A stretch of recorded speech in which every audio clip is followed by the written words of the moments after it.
ख़बरदार, vitamin D3 आपके लिए ख़तरनाक हो सकता है। वो कैसे? अगर आप विटामिन D3 लेते हैं तो इससे आपकी आर्टरीज़ में कैल्शियम जमा हो सकता है, हार्ट में ब्लॉकेज हो सकती है, हार्ट पैल्पिटेशन बढ़ सकती है, ऑस्टियोपोरोसिस हो सकता है, गुर्दों में पथरी बन सकती है।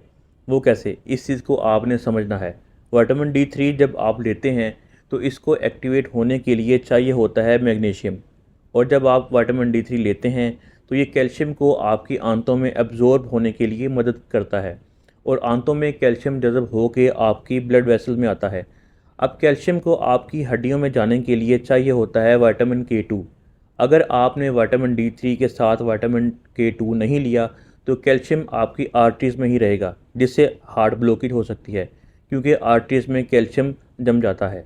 तो इससे हार्ट अटैक का ख़तरा बढ़ जाता है, और अगर आपकी आर्टरीज़ में कैल्शियम स्टोर होगा तो आपको किडनी स्टोन बनने का ख़तरा बढ़ जाएगा।